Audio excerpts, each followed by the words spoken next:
covenant keeping You're the covenant keeping God, Yahweh. You are the covenant keeping God. Yahweh, Yahweh, Yahweh, Yahweh. Yahweh, The covenant keeping God. Yahweh, Yahweh, covenant keeping God. say you are the covenant keeping God. You are the covenant keeping God. Come on, lift it up and say, Yahweh, the covenant keeping God.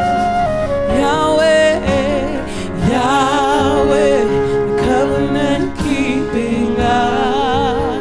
Come on, let's sing that one more time. Say, you are the covenant keeping God. Thank you, Father. Say, you are the covenant keeping God. Yahweh, Yahweh, the covenant keeping God. Yahweh, Yahweh, the covenant keeping God.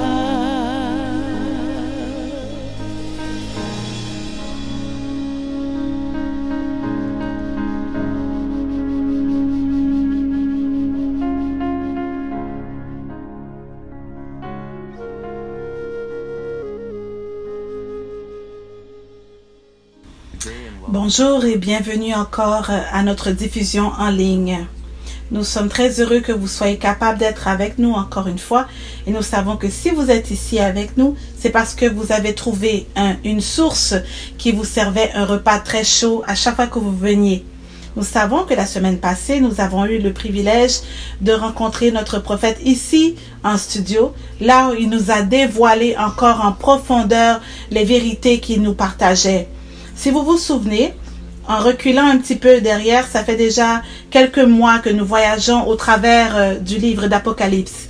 Et sur ce cheminement, nous avons entendu beaucoup sur la gloire de Dieu et il s'est manifesté envers nous. Il y a quelques semaines de cela, notre Père a commencé à nous parler au sujet de la gloire de Dieu et de comment devenir la gloire de Dieu. La semaine passée, quand il a répondu à nos questions, je sais qu'on avait beaucoup de questions qui étaient répondues. Et c'est vraiment une joie pour nous de venir à la table du Seigneur et de recevoir une bonne nourriture que non seulement nous apprécions, mais que nous savons aussi que notre esprit désirait. Aujourd'hui, encore une fois, ces vérités nous viennent à l'esprit en direct de ce studio pendant que nous avons l'honneur de nous asseoir avec notre homme de Dieu, prophète Chaiju Mathieu. Papa, merci encore une fois pour la joie d'être avec nous et d'être en direct pour le monde et de nous asseoir ici avec vous. Merci. Merci. Je veux accueillir le peuple de Dieu qui est en attente, en haleine pour ce que Dieu est en train de faire. Et je veux que vous sachiez que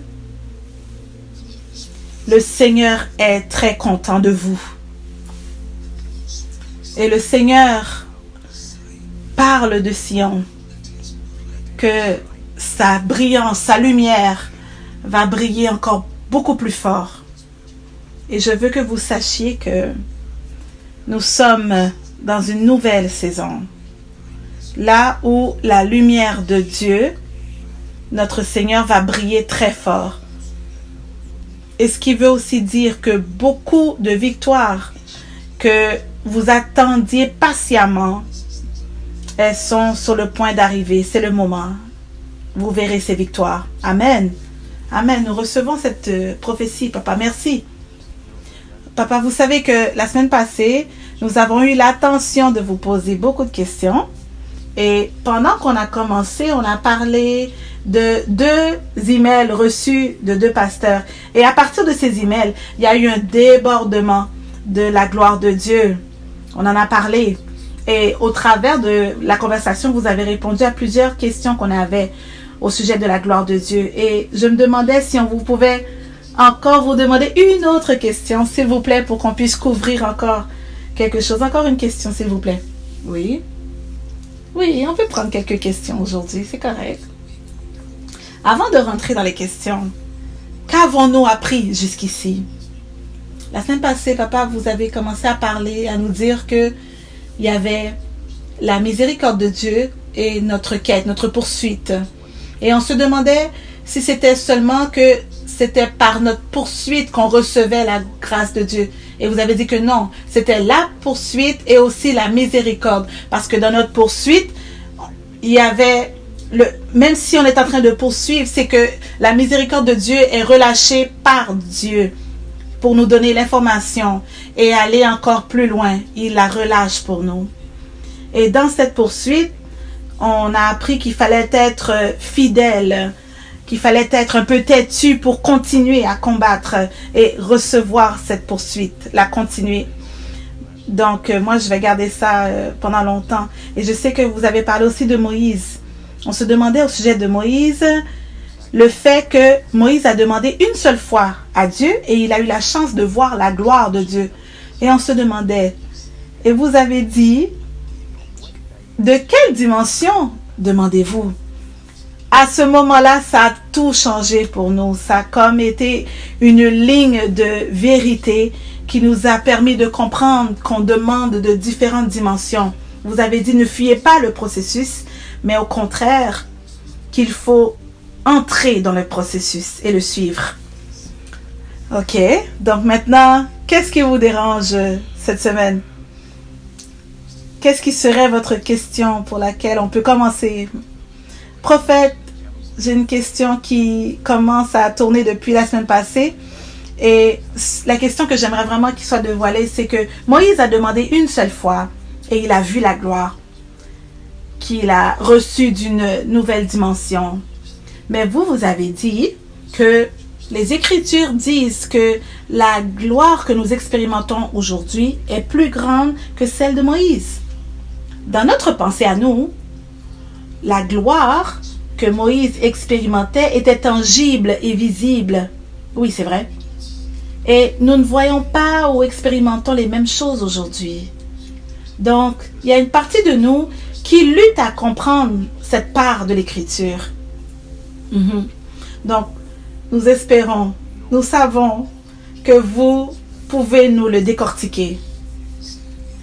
Ok, donc, quand nous lisons l'histoire de Moïse, nous verrons que toute la gloire et le tonnerre et les éclairs. Et maintenant, quand on lit le verset qui dit que notre gloire est plus grande. Oui, nous avons le verset ici, papa. Dans 2 Corinthiens 3, 7. Verset 10. Ok. Commençons plutôt au verset 7. Verset 7. Or, si le ministère de la mort, gravé avec des lettres sur des pierres, a été glorieux au point que les fils d'Israël ne pouvaient fixer les regards sur le visage de Moïse. Ok? Donc, juste pour que les gens comprennent, quand on parle de ministère de la mort, ça veut dire qu'on se réfère aux lois, comment les lois ont été apportées à la conscience des gens et que là, on est obligé de les suivre, de les obéir par des juges justes qui doivent suivre ce jugement. Voilà pourquoi on appelle cela le ministère de la mort. C'est pas parce que c'est une bizarre science occulte ou quoi que ce soit. Ok, continuons. Que d'Israël ne pouvait fixer les regards sur le visage de Moïse. Dans l'Ancien Testament, les lois, c'était très glorieux que les gens ne pouvaient regarder le visage de Moïse parce que c'était lui qui apportait cette information. Et cette information portait une gloire dans son esprit, à lui. Et elle se manifestait dans son corps. Donc, ça déjà, c'est beaucoup de couches. Ok, on va continuer. Waouh, c'est déjà très profond. Donc, ça couvrait le visage de Moïse à cause de la gloire, pourtant passagère de son visage. Combien plus le ministère de l'Esprit ne sera-t-il pas glorieux? Donc, il dit que il y a un ministère qui est porté jusqu'à une fin. Donc le ministère, le deuxième ministère qu'il parle maintenant, c'est celui que dans le Nouveau Testament qui va continuer dans l'éternité. Donc il dit que à cause qu'il y a quelque chose qui doit se terminer, qui arrive à terme, même si c'était très glorieux, parce que ça arrive à terme, à échéance, ça doit s'arrêter complètement, ce qui va continuer va automatiquement être plus grand que ce qui est en train de se terminer. Donc ça déjà aussi, ça nous aide à comprendre que comment Dieu voit le succès. Ce n'est pas de la même façon que les humains voient le succès. Simplement, je vais essayer de le briser un petit peu pour bien comprendre. Peut-être que je vais trop le simplifier, mais afin qu'on puisse vraiment comprendre ce que les Écritures disent, c'est comme si on disait que cet homme, je me souviens quand peut-être que j'avais 19 ans comme ça, j'avais une conférence à Bering et on m'a amené un homme.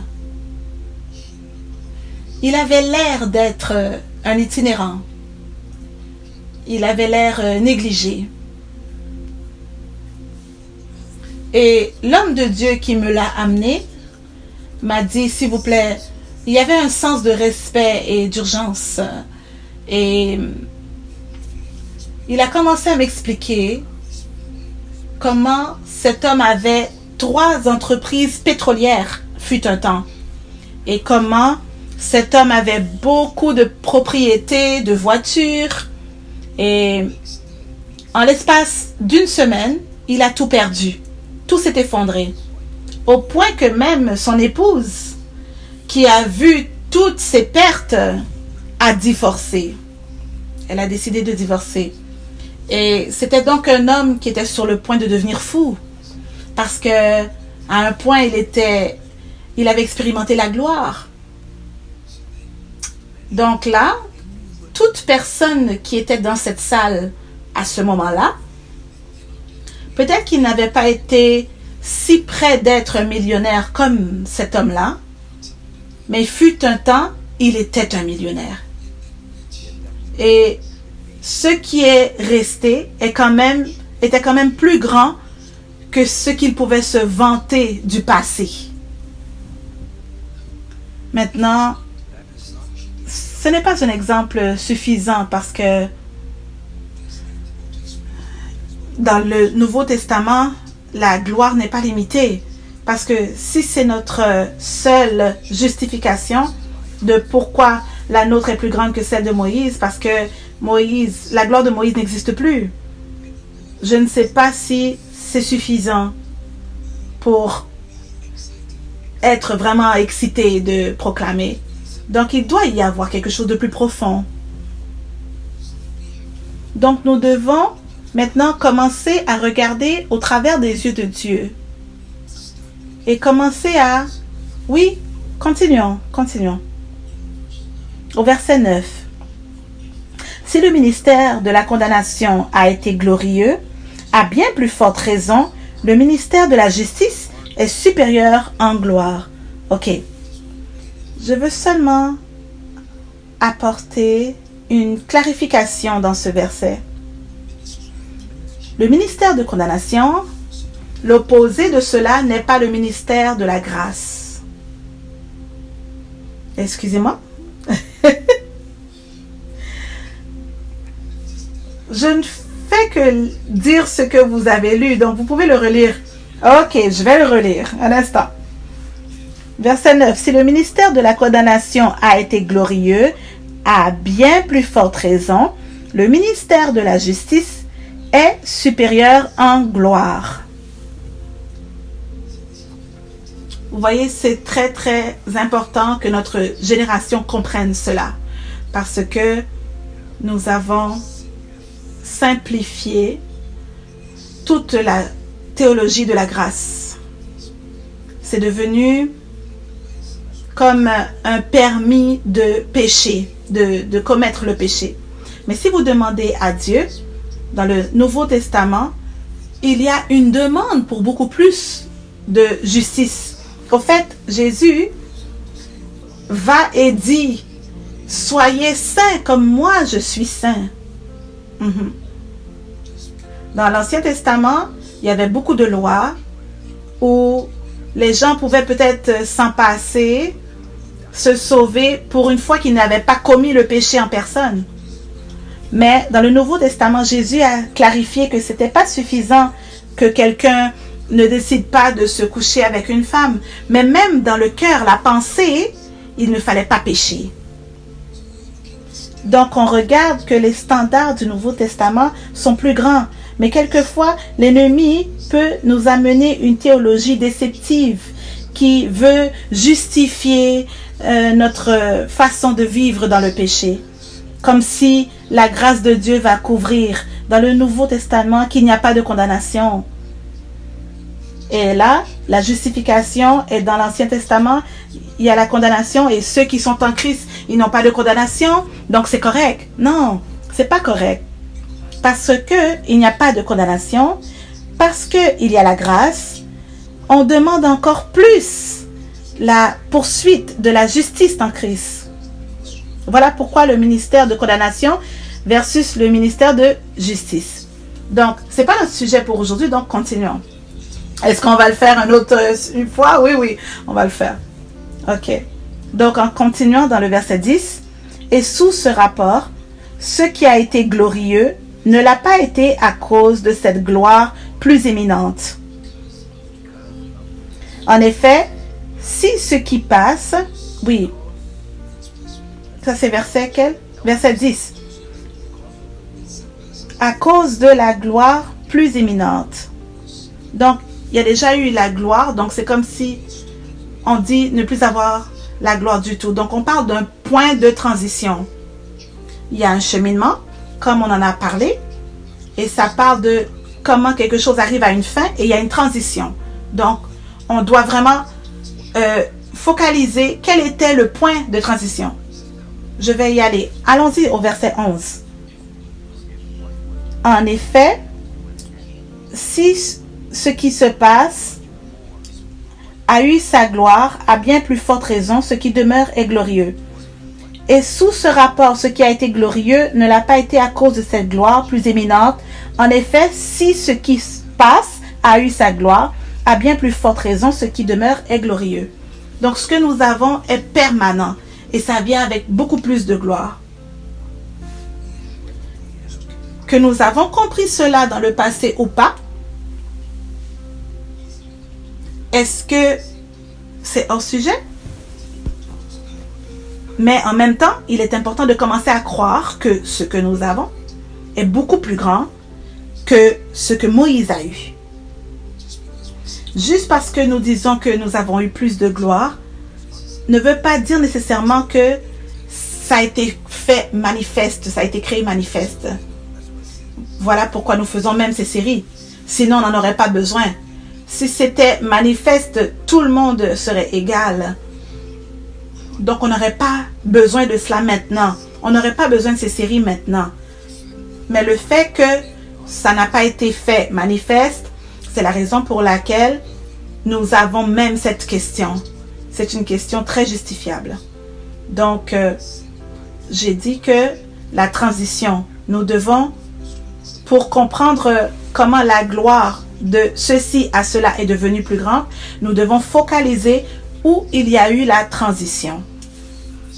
La dernière personne qui a porté la gloire de l'Ancien Testament avant la venue de Jésus était Jean-Baptiste.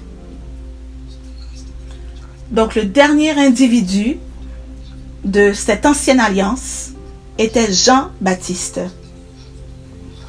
Donc maintenant, nous devons focaliser à l'intérieur de cela et demander la question qui dit quel était le témoignage de Jésus au sujet de Jean-Baptiste, pour que nous puissions comprendre comment nous sommes allés de point A au point B. Il faut aller là, à ce lien-là précisément. Je crois que c'est dans Matthieu 11. probablement verset 10.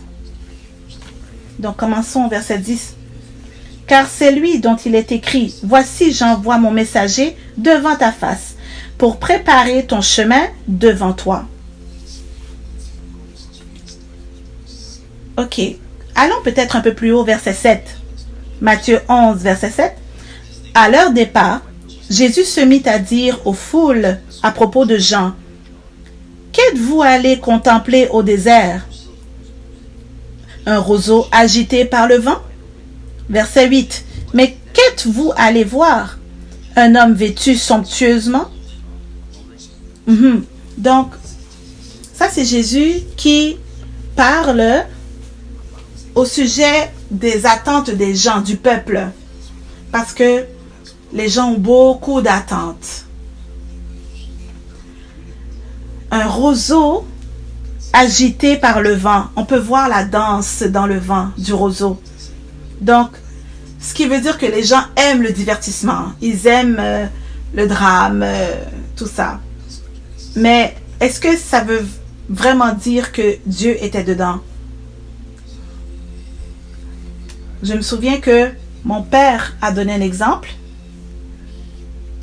Il y a une fois qu'il parlait, il a dit, on a dépensé de l'argent pour aller au zoo, pour voir les animaux, voir les singes se balancer d'arbre en arbre.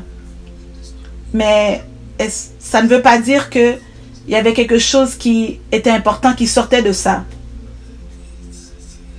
Donc il a dit ça parce que quelquefois, les gens se rassemblent pour regarder une scène, mais ça ne veut pas dire que Dieu est dedans. Donc maintenant, il parle à leur conscience.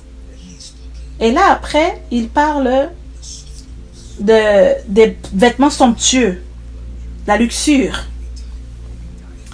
Chaque fois qu'il y avait quelque chose de significatif comme ça, c'était souvent la royauté qui portait ce genre de vêtements.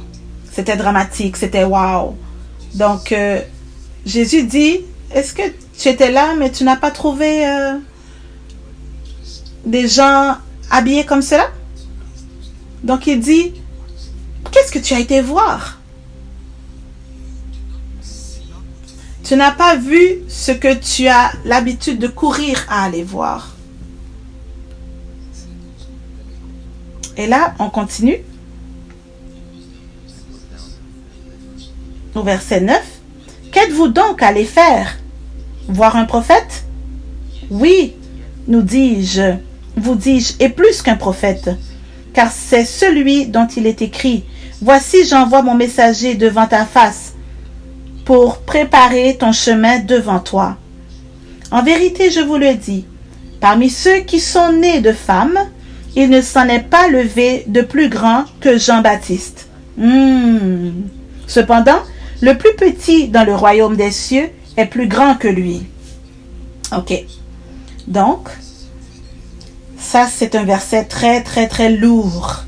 Je vais essayer de garder notre sujet parce qu'il y a différents angles dans cette parole. Il dit que, je vous le dis, que parmi ceux qui sont nés de femmes, il ne s'en est pas levé de plus grand que Jean-Baptiste. Au verset 11. Ok, vous devez comprendre que Moïse était connu de ces gens-là comme étant le plus grand prophète qu'il n'avait jamais vu. Pourquoi? Parce que la façon qu'il les a fait sortir, c'était super naturel. Et le fait qu'il parlait à Dieu face à face, tout ça, ils ont pris ça en considération. Et ils ont pensé que Moïse était le plus grand prophète. Et Dieu dit maintenant, non, c'était pas Moïse. Et maintenant, il est en train de les choquer, de les étonner. Jésus a le ministère d'étonner les gens. Et il dit non, c'était pas lui. Il explique en disant que tous ceux qui sont nés de femmes, maintenant Jésus devient gentil en ne pas prononcer des prénoms précis. Mais il dit que de tous ceux qui sont nés de femmes, il retourne jusqu'à la Genèse. Et il dit que de tout cela, celui qui est le plus grand, c'est qui? C'est Jean-Baptiste. Pourquoi? Pourquoi? Parce que Jean était celui qui faisait le chemin pour la manifestation de la gloire de Dieu. N'oubliez pas, Jésus est la manifestation visible du Père. Donc, Jésus est en train de témoigner que celui qui a permis que cette grande gloire se manifeste, il est plus grand que toute autre personne qui a apporté, peu importe la quantité de gloire auparavant. Ok.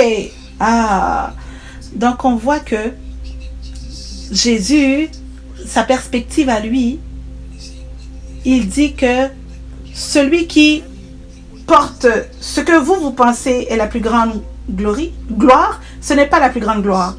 Celui qui a créé le chemin, qui a fait le passage pour la manifestation de Jésus, c'est lui qui est considéré le plus grand. Et là, vous voyez qu'il dit que de tous ceux qui sont nés de femmes, Jean est le plus grand. Laissez-moi essayer de... Oui, je peux voir pourquoi les gens diraient que la gloire que Moïse a eue n'était rien comparée à celle que Jean avait. Parce qu'il a eu la chance de goûter une plus grande gloire. Il était le précurseur de cette gloire. Si vous regardez vers le ciel, vous verrez une étoile qui est très brillante. Pouvez-vous nommer cette étoile? Peut-être l'étoile de la nuit? Dans le ciel, la nuit? Moi, je parlais du soleil. Le soleil. Le soleil est la plus brillante. C'est la plus brillante dans le ciel. Donc, notre soleil est considéré comme une étoile moyenne. Moyenne? Même si elle est brillante à l'œil nu, la plus brillante qu'on a jamais vue. Il y a des étoiles qui sont 100 fois plus brillantes, que le soleil. Wow!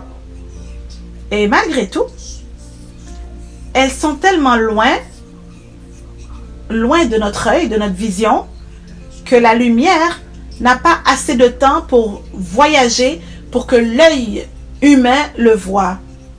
Mais ça ne veut pas dire qu'elle n'existe pas.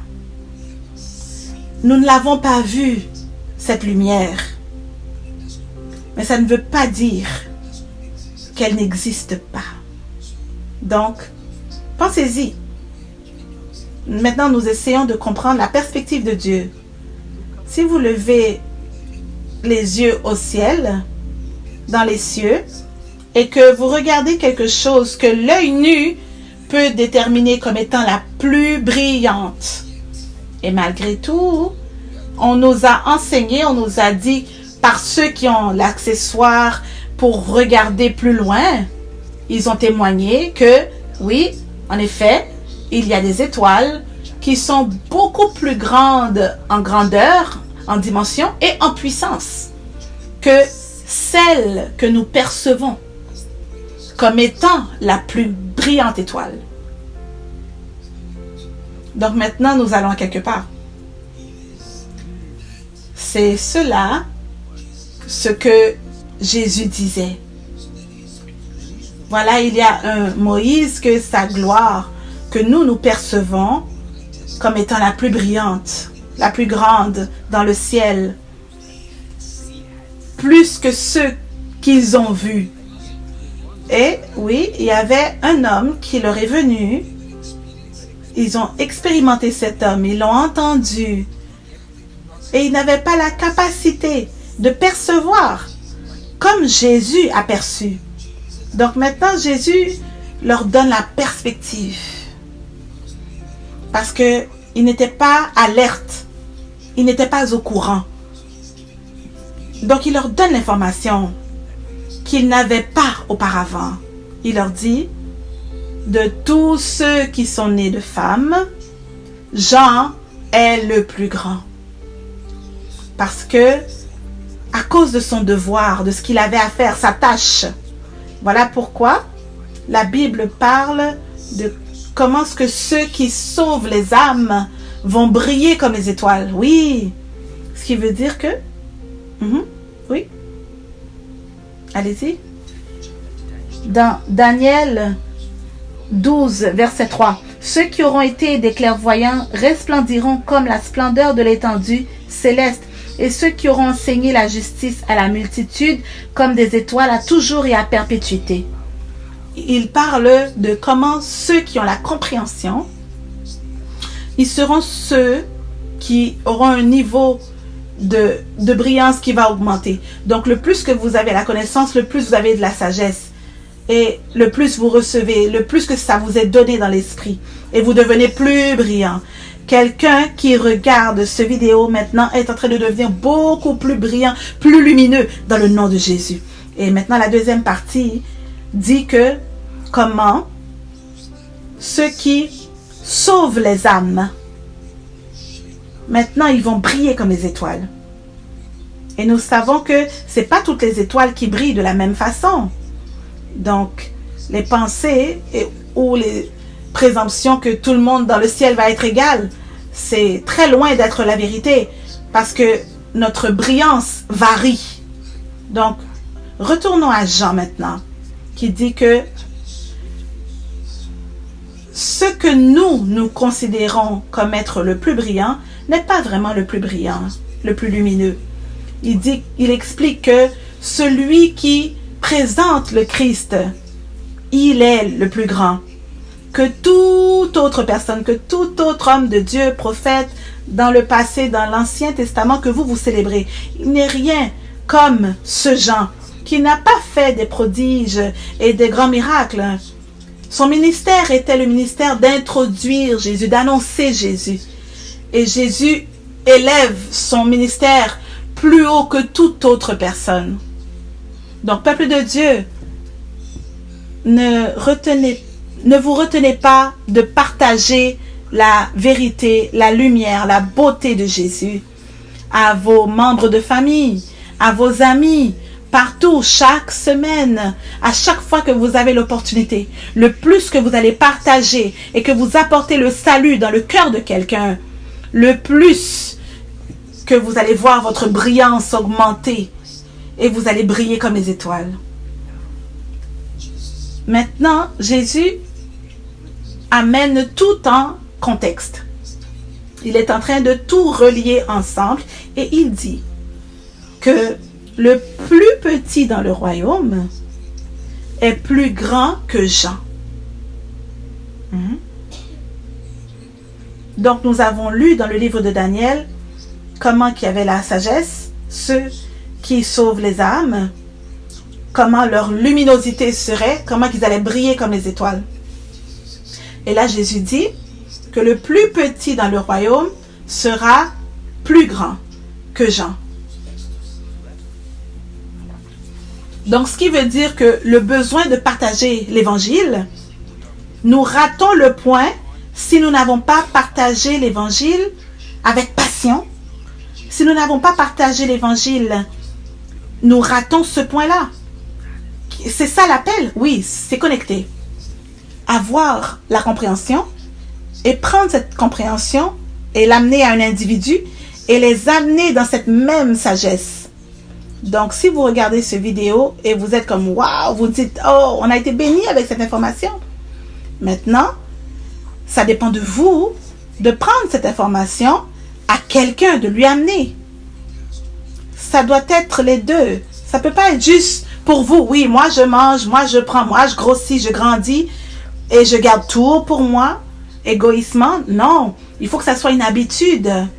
À chaque semaine, une habitude de partager la vérité, partager cette lumière à quelqu'un. Homme de Dieu, nous voulons vraiment prendre ce moment pour vous remercier là tout de suite. Parce que avec ce que vous nous donnez, ce que vous nous transférez maintenant, ce que vous nous dévoilez, c'est en train de nous nous disposer dans l'éternité, de nous placer à briller beaucoup plus que peut-être qu'on n'aurait jamais brillé. Ce que vous nous donnez, ça nous touche. Je remercie le Seigneur pour sa grâce parce que je peux seulement donner ce que j'ai reçu. Et c'est très très beau. Donc le plus petit dans le royaume est plus grand que Jean. Donc, vous devez vous demander pourquoi Jésus a dit le plus petit. C'est parce que deux choses. Peut-être qu'il y a des différentes dimensions, mais à la surface, on peut vous donner deux choses pour commencer. Parce que c'est pas notre sujet, hein? On va rester connecté au département de la gloire. Maintenant, numéro 1, Jean devait mourir avant la mort de Jésus. Donc, il n'a pas eu l'opportunité d'être lavé par le sang de Jésus.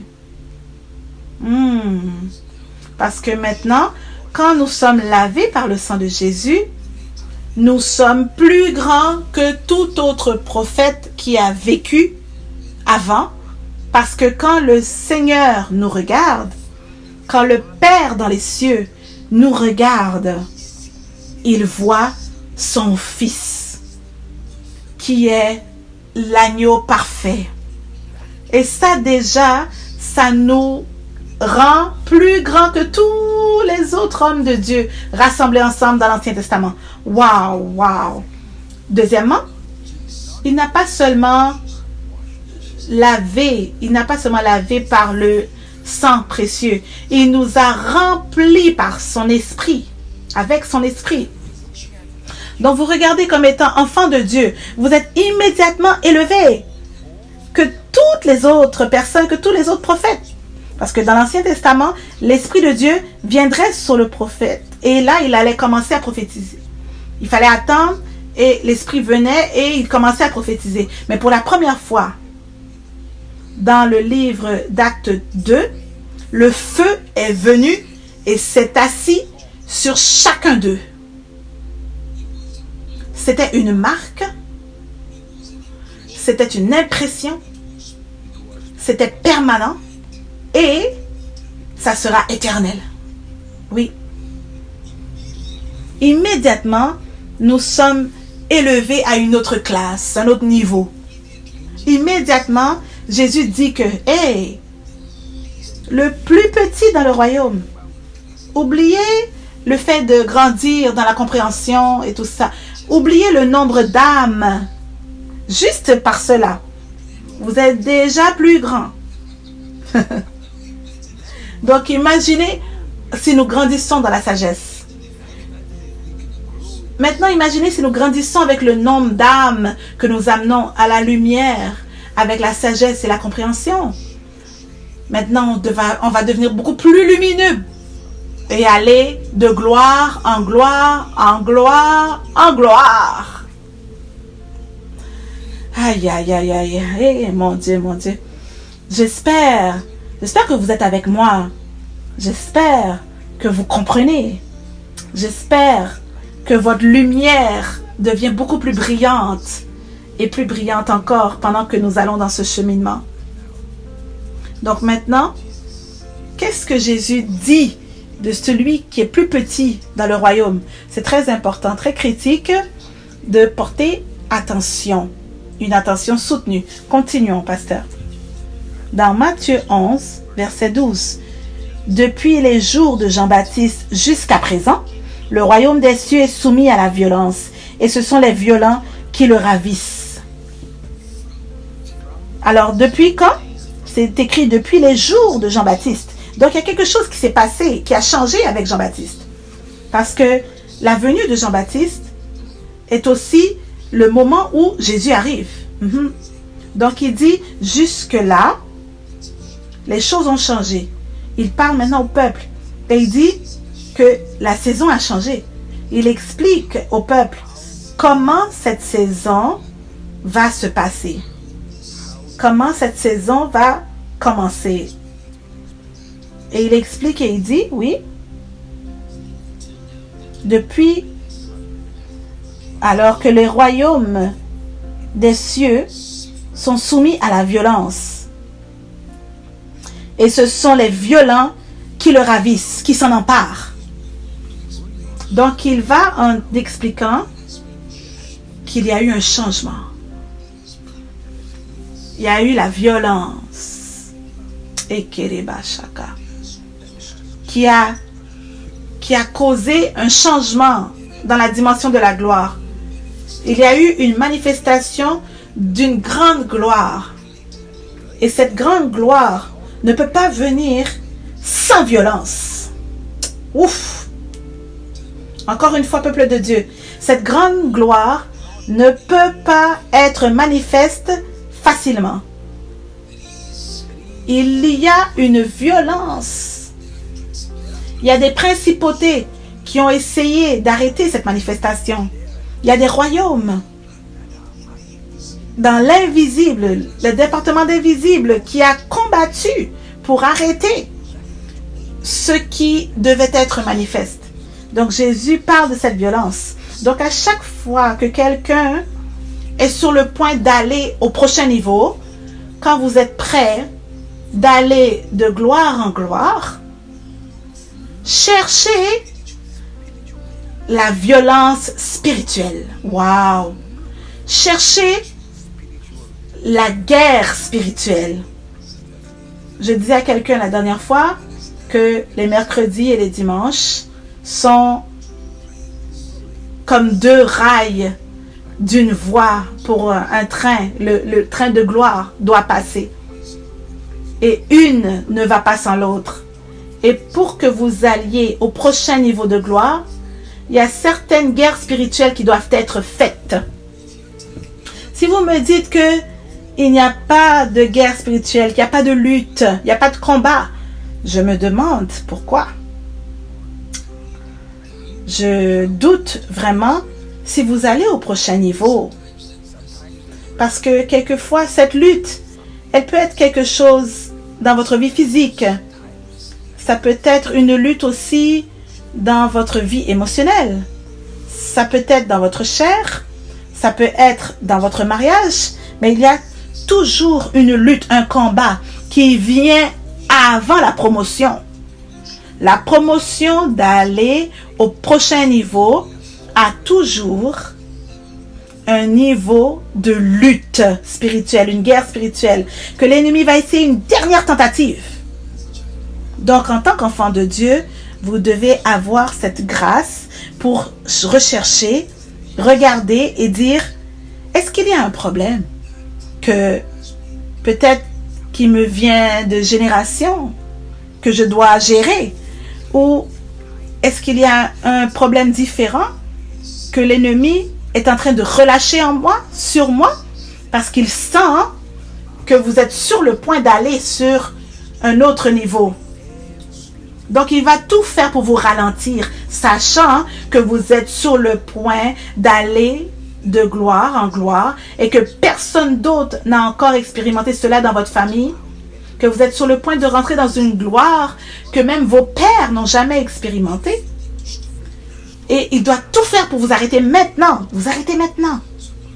Donc, c'est pas à chaque fois que vous sentez une lutte que vous devez être découragé et déçu et dire, oh Seigneur, qu'est-ce que j'ai fait de mal? Quelquefois, vous devez célébrer parce que c'est une mise en place. C'est un signe qu'il y a quelque chose de plus grand qui s'en vient, qui est sur le point de se manifester dans votre vie. Donc, nous voyons que cette violence qui a été prise par force, Jésus dit que cette grande gloire qui vient, maintenant il parle du plus petit dans le royaume. Il y a une corrélation entre le plus petit et le royaume. Pourquoi il parle des violents qui s'en emparent, qui le ravissent? Laissez-moi vous le dessiner un peu. J'espère que vous êtes avec moi. Je vais vous l'imager. Portez attention. Parce que si vous ratez une seconde, vous allez tout rater. Tout est enchaîné. C'est une seule ligne. Hein? Attention. Vous voyez, Jésus dit que toutes les autres grandes gloires, ce n'est rien par rapport à ce que Jean avait. Et ensuite, il dit que le plus petit dans le royaume de Dieu a une plus grande gloire que Jean. Ok? Donc, après il parle, il dit dans le contexte que c'est lui qui est en train de présenter le plus petit dans le royaume. Et dans l'autre verset, il faut le prendre dans le contexte. Et là, il dit que le royaume de Dieu est pris par violence. Qu'est-ce que ça veut dire? Ça veut dire que même si cette gloire qui est présentée est plus grande que toute autre gloire dans le passé, Jésus dit que malgré tout, ce n'est pas tout le monde qui peut l'obtenir. Seulement ceux qui le prennent par force, par violence. Ce nouveau royaume qui nous présente, cette nouvelle gloire qui nous présente, il dit même le plus petit est plus grand que Jean. Mais malgré tout cela, dans cette nouvelle zone, la seule façon d'aller de gloire en gloire en gloire, la seule façon qui peut augmenter votre compréhension, augmenter votre onction, augmenter dans toutes les sphères de votre vie, c'est que ce nouveau royaume que je vous amène, que je vous apporte, Jésus dit que la seule façon de le faire, c'est pour les violents, par violence. Le Nouveau Testament n'est pas pour ceux qui sont tièdes et refroidis. Le Nouveau Testament, voilà pourquoi je dois dire que, aïe, aïe, aïe, l'ennemi va essayer de simplifier le Nouveau Testament. Là où c'est pas pour ceux qui sont paresseux, c'est pour ceux qui sont forts de cœur, les combattants. Et ils doivent se dire, si c'est à moi, donne-moi-le. Donne-moi ce qui m'appartient. Prendre possession de ce qui vous appartient. Et vous allez le chercher. Et dites-vous que je ne vais pas me reposer jusqu'à ce que je le trouve. Et une fois trouvé, je vais le demander, le réclamer. Et si je le réclame et que je ne l'ai pas, je vais frapper à la porte des cieux jusqu'à ce que, sans honte, sans gêne, que je cause que le maître se lève et me donne ce que je réclame. Le violent le prend et s'en empare. Il le ravisse. Les violents s'en emparent. Ouais. Nous avons quand même des chrétiens faibles qui pleurent et qui luttent au sujet des injustices de Dieu parce qu'ils ne savent pas ce qui a été relâché.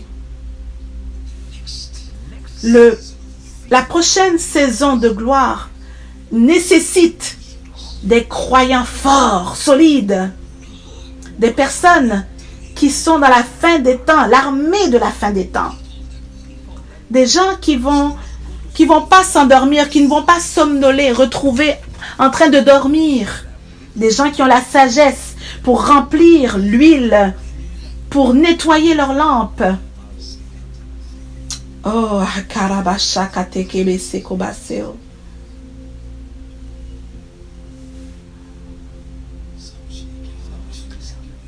Alléluia.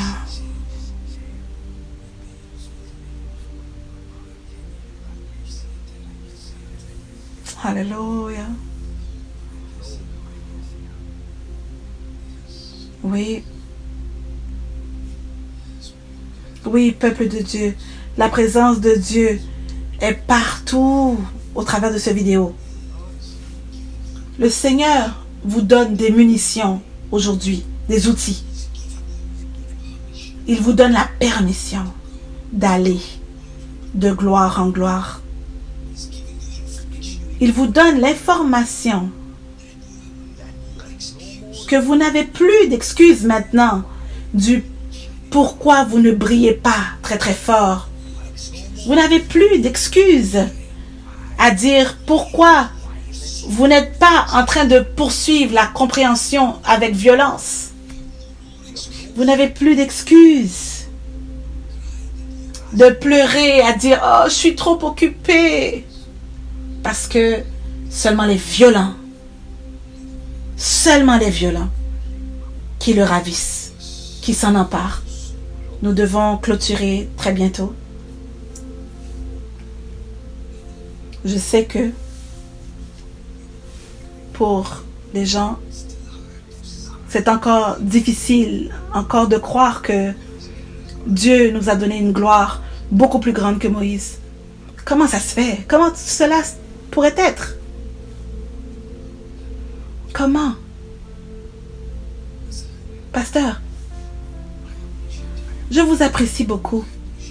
Je vous apprécie.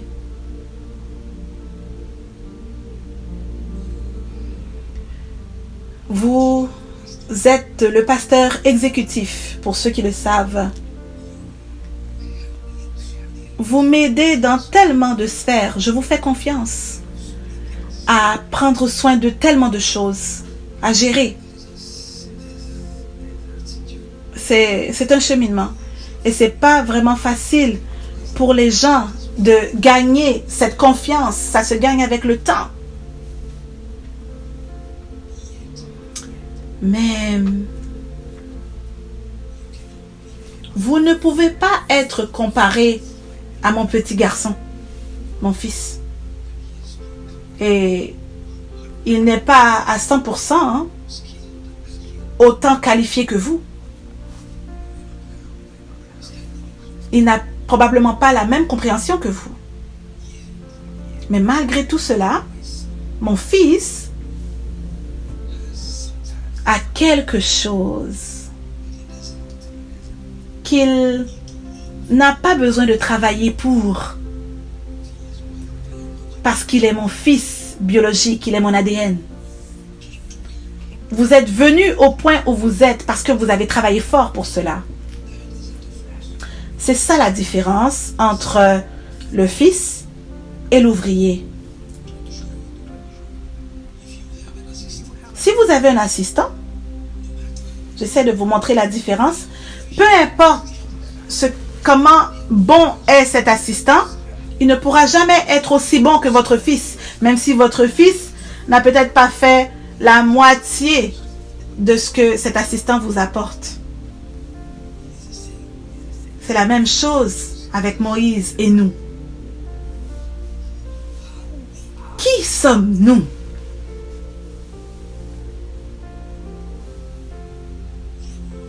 Nous sommes plus que Moïse. Parce que nous sommes fils de Dieu.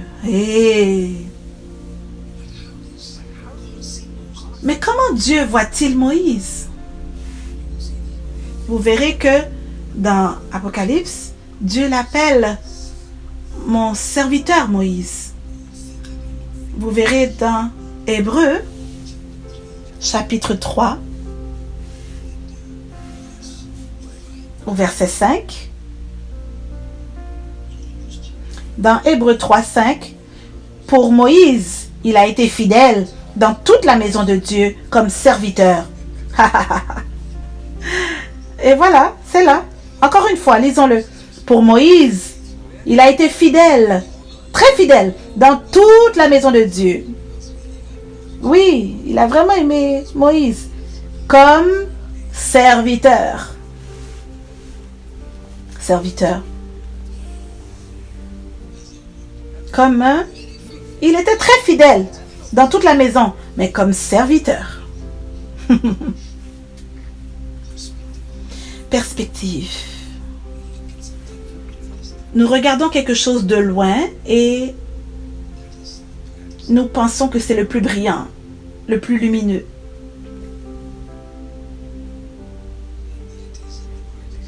Mais est-ce que c'est vraiment le plus brillant, le plus lumineux? Dieu dit, quand je le vois comme étant mon serviteur. Et comment le Seigneur nous voit-il, nous?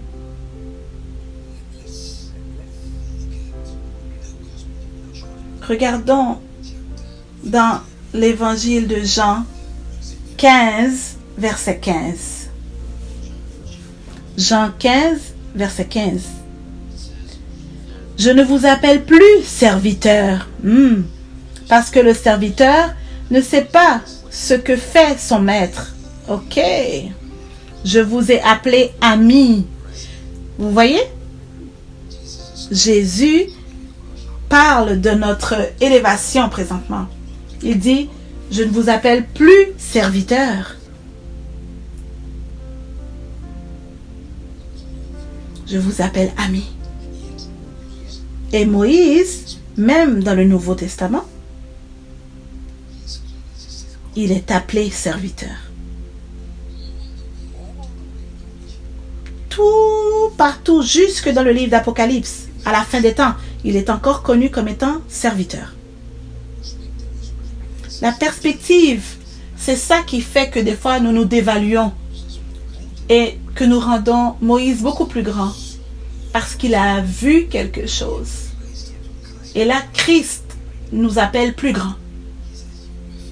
Il dit, vous êtes mes amis.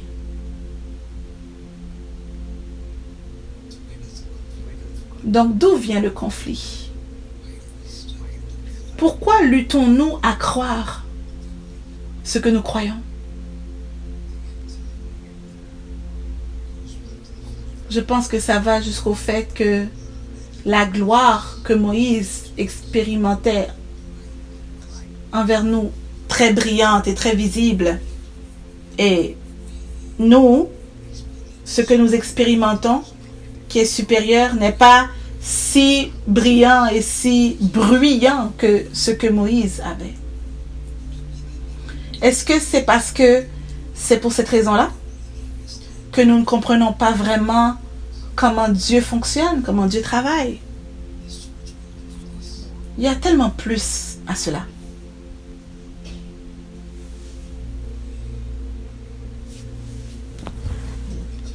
Nous avons pris beaucoup de temps. Je ne sais pas si c'est assez pour aujourd'hui. Est-ce que vous vous souvenez du temps que Jésus marchait avec 2 disciples? Je crois que c'est dans le livre de Luc.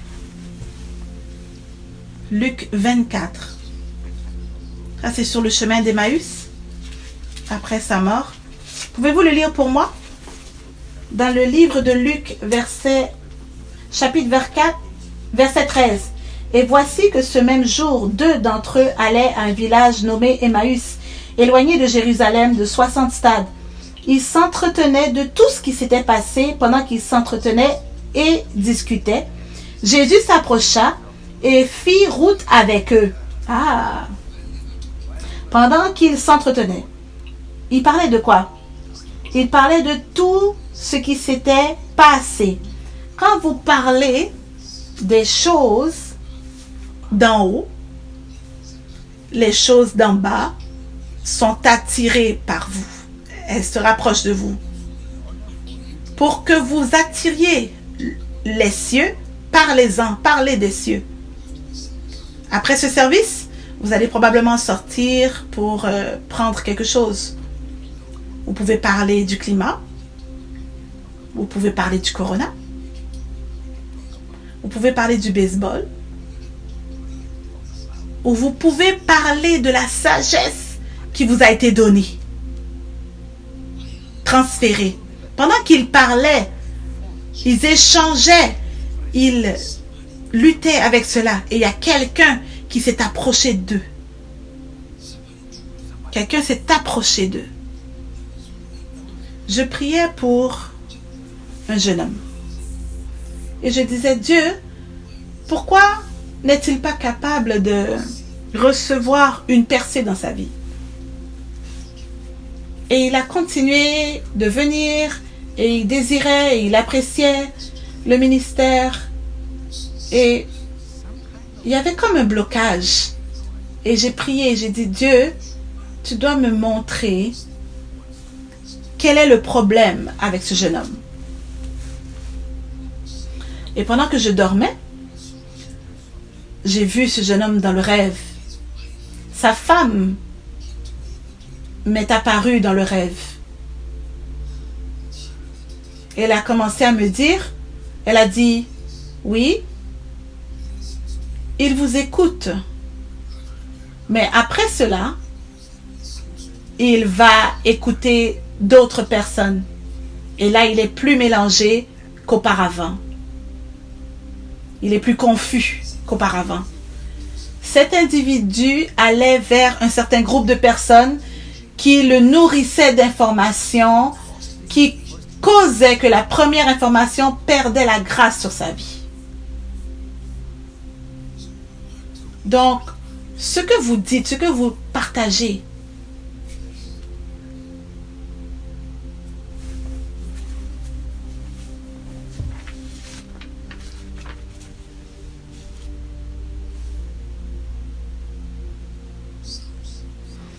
dans Psaume 50, 23, celui qui en sacrifice offre la reconnaissance me glorifie, et à celui qui veille sur sa voie, je ferai contempler le salut de Dieu. Wow!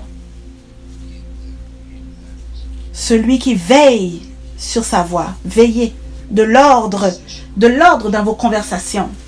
Veillez.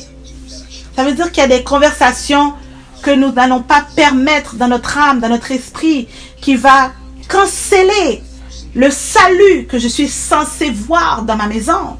Hi. Donc ces gens-là, ils allaient et parlaient, ils discutaient dans leurs conversations. Et ça a plu Dieu, ça lui a plu. Pour des centaines et des milliers dans Jérusalem, ceux qui ont expérimenté, qui ont été témoins de Christ, vous avez trouvé 2 personnes. 2 personnes. Et il a vraiment apprécié leur conversation. Il a eu du plaisir dans leur débat, dans leur observation. Il a pris plaisir. Il a porté attention. Et lentement, doucement, relisez-le. Donc, verset 15. Pendant qu'ils s'entretenaient et discutaient, Jésus s'approcha. Donc, eux, ils sont en train de parler. Et soudain, tout à coup, il y a quelqu'un qui s'approche d'eux. C'était pas très, très rapidement. Il s'est approché doucement. Que le Seigneur s'approche de vous à partir de ce jour. Je vous donne la clé à savoir comment laisser le Seigneur s'approcher de vous. Il y a certains d'entre vous qui attendez et vous regardez déjà le temps et vous êtes déjà pressés. Vous ne voyez pas la clé, vous ignorez la clé pour que le Seigneur s'approche de vous. Mangez cette manne, méditez sur ces paroles, retournez dessus, posez des questions pour augmenter en sagesse afin que vous deveniez plus lumineux, plus brillant. Et là, vous voyez, qu'est-ce qui se passe? Verset 15. Et il s'approcha et fit route avec eux, mais leurs yeux étaient empêchés de le reconnaître. Oh, pasteur, ce qui veut dire que c'est avant la crucifixion ou après? Ah, c'est après la mort de Jésus. Ok, donc ça veut dire que c'est le corps glorifié de Jésus. Est-ce que c'est ça? Oui, c'est ça. Ça, c'est celui qui est ressuscité, le glorifié qui leur apparaît. Et quoi? Qu'est-ce qui se passe? Ils ne le reconnaissent pas. Ils ne reconnaissent pas le Jésus glorifié. Le Jésus ressuscité. Et maintenant, il leur parle. Et ils ne peuvent pas le reconnaître. Ok, continuons. Et il leur dit, verset 17. Quels sont ces propos que vous échangez en marchant? Et ils s'arrêtèrent, l'air attristé. L'un d'eux, nommé Cléopas, lui répondit, es-tu le seul qui séjourne à Jérusalem et ne sache pas ce qui s'y est produit ces jours-ci? Quoi? Leur dit-il. Ils lui répondirent, ce qui s'est produit au sujet de Jésus de Nazareth, qui était un prophète puissant en œuvre et en parole devant Dieu et devant tout le peuple. Et comment nos principaux sacrificateurs et nos chefs l'ont livré pour être condamné à mort et l'ont crucifié. Nous espérions que ce serait lui qui délivrerait Israël. Mais avec tout cela, voici le 3e jour que ces événements se sont produits. Il est vrai que quelques femmes d'entre nous ont fort étonnés. Elles se sont rendues de bon matin au tombeau. Et n'ayant pas trouvé son corps, elles sont venues dire que des anges leur sont apparus et ont déclaré qu'il est vivant. Quelques-uns de ceux qui étaient avec nous sont allés au tombeau et ils ont trouvé les choses tout comme les femmes l'avaient dit, mais lui, ils ne l'ont pas vu.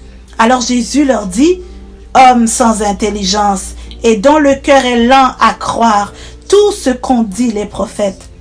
Le Christ ne devait-il pas souffrir de la sorte et entrer dans sa gloire? » Et commençant par Moïse et par tous les prophètes, il leur expliqua dans toutes les Écritures ce qui le concernait. Lorsqu'ils furent près du village où ils allaient, il parut vouloir aller plus loin, mais ils le pressèrent en disant « Reste avec nous, car le soir approche, et le jour est déjà sur son déclin. » Il entra pour rester avec eux. Pendant qu'il était à table avec eux, il prit le pain, dit la bénédiction, puis il le rompit et leur donna. Alors leurs yeux s'ouvrirent et ils le reconnurent, mais il disparut de devant eux.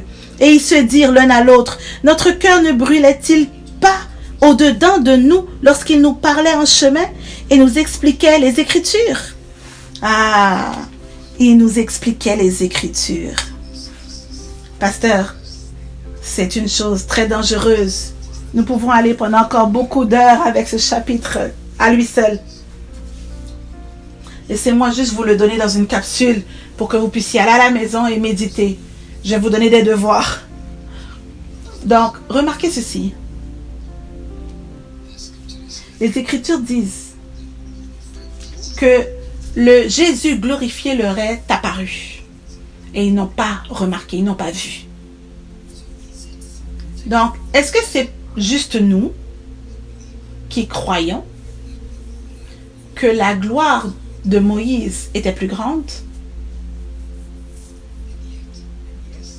Et là, c'est dit, c'est écrit que dans le Nouveau Testament, Jésus apparut après avoir été glorifié. Et ils ne pouvaient pas le reconnaître, ils ne pouvaient pas le voir. Donc, est-ce possible que nous aussi, qui sommes adressés par la gloire, quand même, nous avons la plus grande gloire que Moïse, même si ce n'est pas visible, comme la gloire de Jésus qui n'était pas visible pour eux. Donc maintenant, nous parlons d'une gloire visible. Et dans notre tête, on le met plus supérieur. Mais qui sont les gens qui ont vu la gloire de Moïse? Est-ce que c'était vu par tous, par tout le monde? Ou était-ce vu par ceux qui étaient sous la nuée, conduits par une colonne de feu? Est-ce que c'est votre révélation de la gloire qui ouvre vos yeux à la gloire? Et cela, c'est le même dans le Nouveau Testament. Donc si vous ne voyez pas la gloire dans le Nouveau Testament et que là vous dites que la gloire de Moïse était plus grande, oh, nous sommes vraiment loin. Parce que nous voyons le même scénario dans le Nouveau Testament. Là où quelqu'un qui, leurs yeux n'étaient pas ouverts, qui a vu le Jésus glorifié et ils n'ont pas vu sa gloire. Non seulement ils n'ont pas vu sa gloire, ils ne l'ont même pas reconnu. Ils sont en train de diminuer Jésus en disant « Est-ce que tu es un étranger? Toi, tu ne sais pas ce qui s'est passé ?» pendant qu'il parlait à Jésus lui-même. Donc, ce qui veut dire que ce sont deux personnes qui ont expérimenté Jésus auparavant. Mais quand le glorifié Jésus est venu, ils n'ont pas eu l'information dans leur esprit, la révélation dans leur esprit qui pourrait causer que leurs yeux s'ouvrent. Et là, cela nous conduit dans le verset dans 2 Corinthiens 3:7. Alors, ce qui a endurci leur tête, leur pensée à voir la gloire. Donc, si vous ne voyez pas la gloire, vous êtes comme si vous dites que Moïse, il n'y avait pas. Ou parce que vos yeux ne sont pas ouverts. Ne soyez pas prompt à juger l'homme de Dieu. Ne soyez pas prompt à voir Moïse qui a frappé 2 fois sur le rocher. Mais vous prenez la place de Dieu dans sa vie et vous jugez. Il y a des gens qui sont devenus lépreux à cause de cela.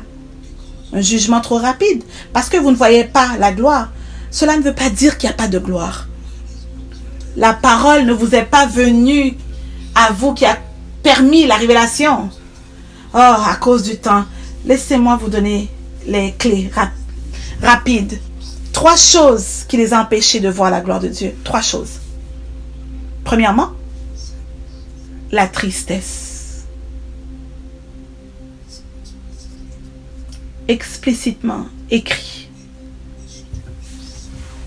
Ils étaient tristes. Le moment le plus glorieux qui s'est passé. Et là, malgré tout, ils étaient en train de garder un chagrin. Nous savons que les Écritures parlent du chagrin du monde et le chagrin de Dieu. Eux, ils avaient une fausse douleur, un faux chagrin. Dieu n'a pas pris de plaisir dans cela. Oh, je me sens triste au sujet de Jésus. Mais Jésus n'est pas triste. Ça fait du bien. Ça se sent religieux, ça se sent très bien, mais c'est pas à sa place. Jésus dit non, moi j'ai pas de plaisir dans cela. Ça fait qu'ils n'ont pas été capables de voir la révélation de Jésus. Quelquefois, la bénédiction de Dieu arrive à certaines personnes et ils sont en train de la rater. Pourquoi? Pourquoi? Parce que, pasteur, ils ont permis le chagrin, la tristesse dans leur esprit. Ce qui a fait qu'ils n'ont pas été capables de voir les choses de Dieu.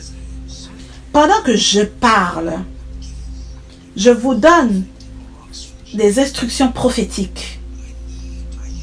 J'ai besoin que vous m'écoutiez clairement, chers enfants de Dieu, chers guerriers de Dieu. Levez-vous et déchirez ce vêtement de chagrin, de tristesse qui vous suit déjà, qui vous suit depuis très très longtemps. Oui, à cause de cela, à cause de ceci, à cause de cet individu, à cause de ce qu'ils ont dit. Oh, c'est le moment pour vous de savoir que l'ennemi a une façon d'utiliser des gens que vous connaissez qui vont affecter votre cœur afin de devenir la flèche qui perce votre cœur. Donc maintenant, au lieu que vous alliez de gloire en gloire, vous êtes là, en train de vous tenir en plein milieu du chemin, en train de vous tenir dans la course où vous êtes supposé courir, vous êtes envahi de chagrin, de tristesse. Sortez de cela, brisez cela, comme étant une instruction. Sortez de là dans le nom puissant de Jésus. Que la joie du Seigneur, qu'elle soit votre force. Ce qui veut dire que c'est un choix pour vous de sortir dans cet esprit de deuil. Claquez des doigts et dites, ok, ça suffit, je suis plus triste. C'est fini de garder toutes ces pensées de chagrin. Je sors de cela dans le nom de Jésus. La joie du Seigneur sera la plateforme qui va permettre que la gloire de Dieu se manifeste dans votre vie. Hey, hey, c'est en train d'arriver maintenant pendant que je parle. Je vois de grandes fleurs en train d'éclore dans vos maisons pendant que cette parole vous arrive. La joie, la gloire vous revient. Elle vous arrive. Et Jésus les a regardés et a dit, Ah, insensé. Vous avez fait partie de l'Église, mais sans compréhension. La sagesse. Les choses que nous avons gérées depuis les 2 dernières semaines. Ce qui nous empêche d'avoir la révélation et la manifestation de la gloire de Dieu, ils ont raté ça et ils les appellent insensés. Et après, qu'est-ce qu'il dit? Il parle de l'état de leur cœur dans verset 25. Hommes sans intelligence et dont le cœur est lent. Lent. Le cœur est lent. Leur attention, leur ligne d'attention n'était pas assez forte, assez longue. Ils sont lents, leur cœur est lent. Ils n'étaient pas rapides dans les choses de Dieu. Ils ont été distraits à des moments critiques. Donc, quand c'était le moment de tout rassembler ensemble, leur cœur n'avait pas la vitesse nécessaire parce qu'ils n'avaient pas l'attention nécessaire qui permet l'accélération. Il y a une concentration, une attention qu'on peut donner au Seigneur dans les choses de Dieu qui peut permettre que vous attachiez tout ensemble et vous dites « Ah, je l'ai !» Et là, tout explose. Mais eux, ils avaient un cœur lent. Ils étaient trop distraits. Trop distraits. Ils ne pouvaient pas suivre les détails. Quand un étranger s'approche, ils étaient trop distraits dans leurs émotions, trop distraits avec leur cœur, qu'ils ne pouvaient pas s'arrêter et dire « Mais qui es-tu? Pourquoi t'approches-tu de nous? Qu'est-ce que nous faisons de bien qui permet que tu sois attiré par nous? Maintenant, si je peux comprendre ce que je fais de bien, je peux faire plus de cela et avoir les résultats que j'ai besoin. » Mais nous n'analysons pas pour comprendre ce que nous avons fait de bien pour le faire plus souvent. Et là, ce que nous faisons de mauvais pour le faire moins souvent, pour avoir les désirs, les résultats désirés de la gloire manifestée de Dieu. Donc, nous devons nous arrêter. Donc, qui a dit que la gloire de Dieu était plus grande? La gloire de Moïse était plus grande, pardon. Est-ce que c'était vraiment plus grand? Ou était-ce que nous voyons moins?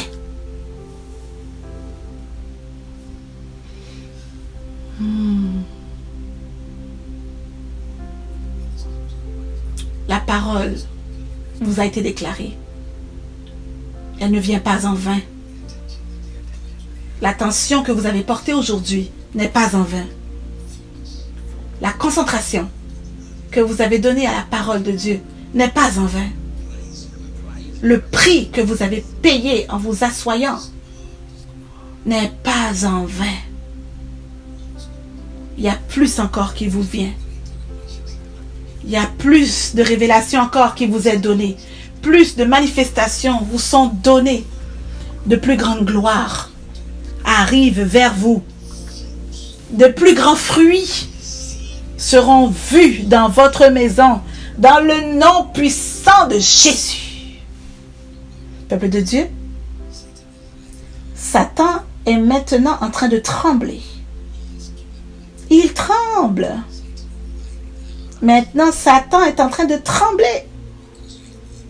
Parce que vous allez de gloire en gloire. Compréhension en compréhension. Je déclare la bénédiction de Dieu sur vous. Continuez à vous lever. Continuez à vous élever. Votre lumière, je peux la voir. Elle devient beaucoup plus brillante. Merci de faire partie de ce cheminement, de ce voyage. Merci. Pour être des élèves studieux, vous êtes bénis. Prophète, encore une fois, merci beaucoup de nous remplir et de dévoiler les mystères du ciel.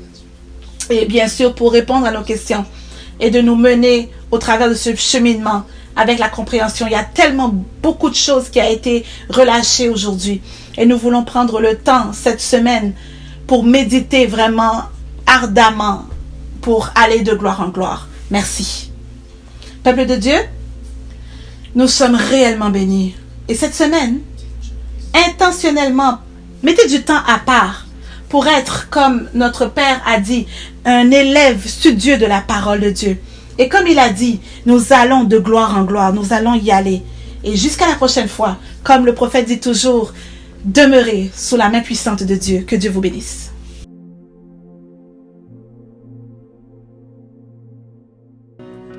I'm not afraid to show you my weakness, my failures and flaws. Lord, you've seen them all, and you still call me friend.